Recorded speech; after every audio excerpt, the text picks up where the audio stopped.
छोटे भाई अखिलेश पति त्रिपाठी जी जो कि बहुत ही बढ़ चढ़ के इस काम में हिस्सा लेते हैं। आने वाले के भगवान मिस्टर जोगन और उनके पति मिस्टर जोगन, क्योंकि वो आज इनके पति होने की हैसियत से यहाँ बैठे हैं बता दिया।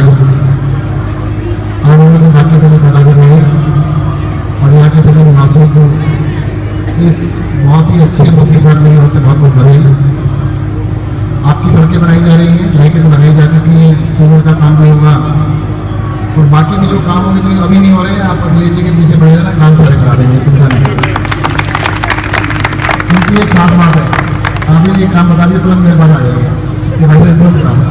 मैंने कहा भाई आप सरकार अफसरों से बात कर लो, कहते एक फ़ोन कर दो, कहते आपका डिपार्टमेंट है, अभी फ़ोन करो तो अभी हो जाएगा। तो ये अच्छी बात है कि आपके काम के अंदर इतनी वो ले रहे हैं। उन्होंने मुझे बताया कि पिछले बहुत सालों से किसी ने सुध नहीं ली इस कॉलोनी की, तो इसलिए ज़्यादा जरूरी है। मॉडल टाउन की सुध लेने वाले कई लोग थे, इसकी सुध लेने वाले नहीं थे, तो इन्होंने अखिलेश जी ने सुध ली है, तो अच्छी बात है। एक छोटी सी बात मैं आपसे शेयर करना चाहूँगा। मैं सरस्वती विहार में रहता हूँ, हमारी कॉलोनी के अंदर टीचर्स कॉलोनी है, हर घर के अंदर एक डॉक्टर एक इंजीनियर। मेरे सामने वाली गली में 11 डॉक्टर रहते हैं, मेरी गली में 12-13 इंजीनियर रहते हैं। मैं खुद आर्किटेक्ट हूँ, सब मतलब सबके बच्चे मतलब डॉक्टर इंजीनियर, कोई IAS बन गया, कोई कुछ बन गया, कुछ बन गया। पुलिस कॉलोनी में ऐसा क्यों नहीं है? हमें सोचने की जरूरत है। पुलिस वालों के जो वर्किंग आवर्स है, जो वर्किंग का तरीका है, वो मुझे लगता है उसमें सुधारने की जरूरत है काफ़ी ज़्यादा। उन लोगों के साथ थोड़ा सा इंसानियत का व्यवहार करने की जरूरत है। अक्सर जब उनसे बात होती है, लोग उनकी बुराई तो कर लेते हैं कि ये गलत काम किया, ये किया, वो किया, और उनकी लाइफ कितनी टफ है उसको देख नहीं पाता कोई भी। और सबसे बड़ी बात यह है कि अल्टीमेटली वे बच्चों के लिए तो कर रहे हैं। अगर बच्चे वहाँ तक जहाँ चाहते हैं, एस्पिरेशन हर माँ बाप की होती है, मेरे बच्चे मुझसे आगे निकले, बहुत आगे निकले। उतने आगे नहीं निकल पा रहे हैं क्योंकि जो पुलिस में नौकरी कर रहा है उसका समय नहीं है और टाइम की कोई लिमिट भी नहीं है। मतलब बाकी सब हमारे यहाँ पर, मैं हेल्थ मिनिस्टर भी हूँ, 4 बजते हैं, सब छुट्टी करके टाटा करके बाय बाय करके चले जाते हैं। आप चले जाइए डिस्पेंसरी में, हमारे 4 बजे के बाद आपको कबूतर मिलेंगे, इंसान नहीं मिलेगा। अस्पताल में चले जाइएगा, OPD का टाइम अगर खत्म तो खत्म, अब उसके घर जाइए, कुछ नहीं होने वाला। पुलिस वालों के लिए कंडीशंस को सुधारने की आवश्यकता है। मुझे लगता है तो मैन पावर की कमी भी है, जितने लोग होने चाहिए उससे कुछ कम है, उनको बढ़ाने की आवश्यकता है। एक दूसरा जो काफ़ी लोगों को VIP सिक्योरिटी में लगा रखा है, कम कर दे थोड़ा सा। मैंने ये तो नहीं कहीं VIP की सिक्योरिटी मत करो, थोड़ा कम कर लो। जहाँ पे 100 आदमी है 50 कर लो भाई, तो वो काम का मतलब जो 24 घंटे काम करना पड़ रहा है, 16 घंटे काम करना पड़ रहा है, 18 घंटे काम करना पड़ रहा है, वो भी इंसानों की तरह से 8 घंटे काम करें। ऐसा नहीं कभी कभी करना पड़ जाए, साल में 2-4 बारी, 10 दिन बारी, 10 बारी कर लेंगे। रोज़ का जो माहौल है वो ठीक नहीं है। मेरे को कई बार मौका मिला, एक किस्सा भी बता देता हूँ आपको। गृह मंत्री के रूप में भी वैसे भी एक बार मुझे जेल भेजा गया, इलेक्शन लड़ने की तैयारी कर लिया, तो जेल भेज दिया गया। तो जो 2 पुलिस वाले थे, हल्की हल्की बारिश हो रही थी और उनको पीछे गाड़ी के बीच में बिठाया, पीछे लटका दिया। मैंने भाई अगर गिर के मर गए तो इनके बच्चे नहीं है क्या? भाई कुछ तो होना चाहिए, आपको सोचना चाहिए कि पीछे लटका दिया आपने, कोई तरीका नहीं है। मतलब उनकी वर्किंग कंडीशन की तरफ कोई देखने को तैयार नहीं है और खुद ये बोलने को तैयार नहीं है। ये तो मानना पड़ेगा, मैं बोल सकता हूँ, ये नहीं बोल सकते, ये पक्का है। सब मतलब जब लगता है कि इतना डिसिप्लिन फोर्स है, इनकी महिलाएँ थोड़ा बहुत बोल देती हैं। मेरे इलाके में जो कुछ महिलाएँ थोड़ा बहुत बोले, ज़्यादा नहीं बोलते। मैं 2 पुलिस कॉलोनी मेरे एरिया में पड़ती है, इसलिए मैं थोड़ा जानता हूँ। मैं जाता हूँ ना वहाँ पे, कोई भी शिकायत करने को तैयार नहीं। मैंने कभी जाके अफसर से कहो तो सही, कहते हैं हमारा बैंक नंबर होता है कुछ, तो बैंक नंबर नोट हो जाएगा। तो ऐसा नहीं होना चाहिए। इंसान है तो हमारे को आज़ादी भी होनी चाहिए, कुछ बढ़िया मतलब रहना चाहिए और टेंशन में नहीं रहना चाहिए। काफ़ी सारे लोग क्या होते हैं, इतना प्रेशर रखते हैं। पुलिस का व्यवहार कई बार लोगों के साथ बहुत जितना अच्छा होना चाहिए नहीं होता, उसके पीछे जाके देखो क्यों नहीं होता। अरे भाई उनके साथ अच्छा व्यवहार नहीं हो रहा, कहते क्योंकि सास भी कभी बहू थी। अगर सास अच्छी नहीं होगी तो बहू भी अच्छी नहीं होगी, वो भी ऐसी बनेगी। अब उनके साथ अच्छा व्यवहार नहीं कर रही सरकार, अच्छा व्यवहार नहीं कर रही उनके साथ अच्छा व्यवहार करिएगा, उनको इंसान मानेगा, वो भी लोग इंसान मानेंगे। तो ये मुझे लगता है उनकी वर्किंग कंडीशन की तरफ हमें ध्यान देने की आवश्यकता है। हमारी सरकार ने दिल्ली के अंदर जितने भी फोर्सेस के लोग हैं, पुलिस में हैं, पैरामिलिट्री में हैं, मिलिट्री में हैं, अगर वो ड्यूरिंग सर्विस अभी वो शहीद होता है तो सरकार 1 करोड़ रुपये को दे रही है, किसी भी सर्विस के अंदर हो। इसके अलावा भी बहुत सारी गलतफहमियाँ फैलाई जाती हैं अखबारों से, खासतौर पर मीडिया के थ्रू बहुत सारी बात फैलाई जाती है। देखिएगा, इस देश के सभी नागरिक सब एक हैं, आपस में किसी का कोई बैर नहीं है। ये तो कुछ बना दिया जाता है, कोई बात छोटी सी बात को बहुत बड़ा बना के दिखा दिया जाता है। तो उन चीज़ों में बढ़ना नहीं चाहिए। हम सब एक हैं और हमारे मन में किसी के प्रति कोई दुर्भाव नहीं है। अगर कोई कहता है पुलिस की गलती है तो उसमें भी हमारा योगदान क्यों कि हमने उनको कंडीशन ऐसी नहीं दी, सरकार के रूप में या समाज के रूप में। आज सरकार के रूप में पूरी तरह से इसलिए नहीं कह सकते कि दिल्ली पुलिस हमारे अंडर नहीं आती, परंतु समाज तो हम है। अगर पब्लिकली हम उनकी रेस्पेक्ट करेंगे तो वो भी लोग रेस्पेक्ट करेंगे, अगर हम पब्लिकली रेस्पेक्ट नहीं करेंगे तो वो भी रेस्पेक्ट नहीं करेंगे। तो एक सोसाइटी की तरह से हमें मान के चलना चाहिए। सोसाइटी की प्रॉब्लम में जो भी अगर है तो एक सोसाइटी को मिलकर ठीक करना चाहिए। और दिल्ली सरकार ने दो ही चीज़ों पर सबसे ज़्यादा ध्यान दे रही है, वो शिक्षा और स्वास्थ्य। शिक्षा के लिए दिल्ली के अंदर आने वाले जुलाई तक 8,000 क्लासरूम बनाए जा रहे हैं, लगभग 200 स्कूलों के बराबर बनते हैं। 25 नए स्कूल बन रहे हैं, यानी 225 स्कूल जुलाई तक तैयार हो जाएंगे आपके लिए।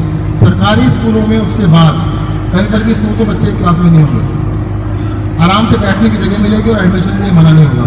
सबसे पहला काम ये कर रहे हैं। सेकंड फेज के अंदर सरकारी स्कूलों को प्राइवेट जितना अच्छा है उससे भी अच्छा बना के दिखाएंगे आपको। आज हो क्या रहा है, सरकार के जो सबसे जरूरी काम है सरकार वो बिल्कुल नहीं करती, सवाल भी उठता उस पर कर दे। सरकार ने जनता को नाली से आगे बढ़ने नहीं दिया, एक खड्डा भरवा दो, एक नाली भरवा दो। नेता वो चालाक लोग होते हैं, जो चालाक लोग होते हैं वो नेता बन जाते हैं। उनका काम ही है कि जनता को भिड़ाए रखो, छोटे छोटे कामों में लगाए रखो। मनीष सिसोदिया ये एक किस्सा बता रहे थे, वो मोटरसाइकिल अपने घर से आते थे, हापुड़ के पास घर है उनका। मोटरसाइकिल पंचर हो गई, सामने एक पंचर वाला मिल गया, एक हफ्ते बाद फिर पंचर हो गई, फिर पंचर वाला मिल गया, तीसरी बारी फिर से मिल गया। तो ये कमाल हो गया, ये देवता स्वरूप आदमी हर बारी मोटरसाइकिल पंचर होते मिल जाता है, कैसे होता है? कहता है कीले तो यही बिछाता है। तो अगर आपकी समस्याएं पॉलिटिशियन आके सॉल्व कर रहे हैं तो पैदा भी उन्होंने करी है, और वो पैदा इसलिए करके रखते हैं कि उससे आगे ना सोचे। अगर आपकी गलियां बन गई, सड़कें बन गई, आपके यहाँ पानी की प्रॉब्लम खत्म हो गई, तो फिर शिक्षा की बात करोगे आप कि हमारे बच्चों की पढ़ाई का क्या होगा? कोई करता ही नहीं। फिर आप स्वास्थ्य की बातें करोगे, तो नेताओं ने पहली समस्या से आगे नहीं बढ़ने दिया। अगर घर में आग लगी होगी तो आप कभी ये नहीं सोचोगे कि आग बुझाएंगे पहले या किसको खाना खिलाएंगे, खाना वाना बाद में देखा जाएगा, पहले आग बुझा लो। तो फायर फाइटिंग मोड में रहते हैं हमेशा के हमेशा, कि फायर फाइटिंग की जरा सा काम कर दो जी, जरा सा काम ये कर दो जी। अगर पैर में कांटा चुभ गया तो कांटा ही निकालोगे, बाकी कुछ नहीं दिखेगा। तो नेताओं ने छोटे छोटे कामों में फंसा रखा है। हम छोटे काम तो कर ही रहे हैं, उसके लिए तो अखिलेश जी ने कहते बिना उठाई रखा है। हमारी सरकार जो सबसे जरूरी दो काम है, शिक्षा और स्वास्थ्य। स्वास्थ्य के लिए दिल्ली सरकार ने अभी तक 68 साल में, आज तक 68 साल के अंदर 10,000 बेड बनाए अस्पतालों के अंदर। आने वाले 2 साल में यानी 31 दिसंबर 2017 तक हम इन 10,000 बेड को 20,000 बेड करने जा रहे हैं। वो काम 68 साल में हुआ है, वो काम 3 साल तक करके दिखाएंगे आप। और हम ये कहने वाले नहीं है पैसे की कमी है, पैसा बहुत है। सरकारों के पास पैसे की कोई कमी नहीं है, नीयत की जरूर कमी है। 1,000 मोहल्ला क्लिनिक बना रहे हैं जो कि इस साल दिसंबर तक पूरा करेंगे। और आपकी पुलिस कॉलोनी के लिए अखिलेश भाई ने पहले लिख के दे दिया कि पुलिस कॉलोनी के अंदर ही बनाना है। तो मोहल्ला क्लिनिक बनाने 1,000। आज तक दिल्ली गवर्नमेंट ने 68 साल में 260 डिस्पेंसरी बनाई है। जितना काम 68 साल में हुआ उतना काम हम 1.5-2 साल में करके दिखाएंगे आपको। उससे उतना नहीं, उससे 4 गुना। और इसके साथ साथ हम 150 पॉली क्लिनिक बना रहे हैं। मोहल्ला क्लिनिक में 1 डॉक्टर होंगे, टेस्ट होंगे, आपको दवाई मिलेगी। पॉली क्लिनिक के अंदर 5-6 कंसल्टेंट सीनियर डॉक्टर बैठेंगे।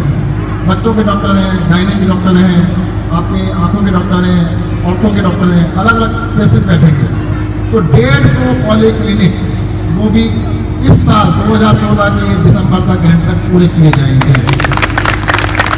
अब दरअसल कई बार क्या होता है, लोग कहते हैं यार आपको ऐसे कहते तो जैसे पता नहीं हिमालय पर्वत पर चढ़ जाएंगे।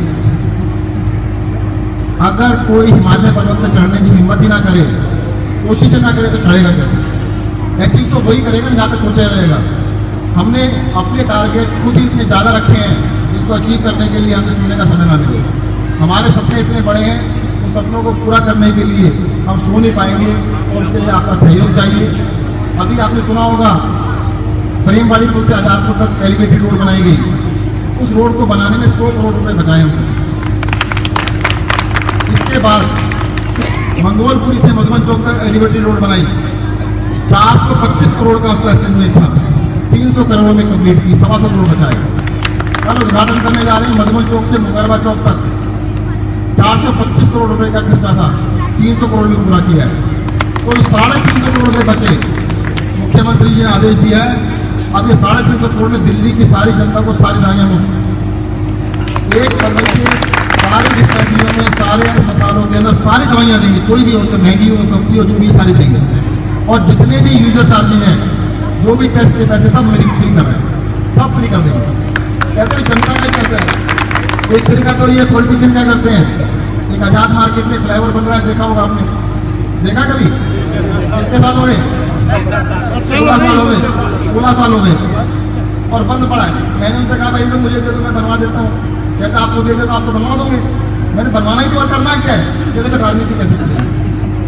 कहते अभी इलेक्शन आने वाले हैं कॉर्पोरेशन के, नारियल फोड़ेंगे, फिर से काम चालू कर देंगे और फिर बंद कर देंगे। हर इलेक्शन से पहले काम चालू करते हैं, फिर बंद कर देते हैं। अरे इस राजनीति को छोड़ दो, जनता ने आपको चुन दिया है, आगे की चिंता मत करो, पीछे की करो। भाई जिन्होंने एक बार वोट दिया उसका एहसान है या नहीं है? उसके लिए काम करोगे या आगे वाले वोट के लिए काम करोगे? लोग कहते हैं आगे की चिंता करो, हम कहते नहीं, पीछे की चिंता करो। जिन्होंने आपको बना दिया 5 साल तो कम नहीं होते। हम अपने आगे की बिल्कुल चिंता नहीं कर रहे, हम पीछे की चिंता कर रहे हैं। और सर कई बार लोगों को थोड़ा बुरा भी लग सकता है, शब्दों के अंदर चयन में कमी भी हो सकती है। कई लोग कहते हैं आपकी सरकार बन गई, अब आप एक्टिविस्ट की तरह से क्यों करते हैं? है ना, इसलिए करते हैं। हम तो एक्टिविस्ट ही हैं, हम राजनीति के खिलाफ बोल रहे, दिल से बोल रहे ना, हम राजनेता नहीं है। जब मैं इलेक्शन लड़ने के लिए गया था, मेरी बेटी छोटी थी उस टाइम पे, 8वीं क्लास में, फर्स्ट टाइम की बात बता रहा हूँ। कहते पापा आप तो अच्छे आदमी हो, आप नेता क्यों बन रहे हो? तो मैंने कहा था बेटा नेता जिंदगी में नहीं बनूंगा, जैसा हूँ वैसे। आज लोग खुश है, कहते मेरे पापा ही हैं, नेता नहीं बने। नेताओं की रेपुटेशन बड़ी खराब है, सबको पता है।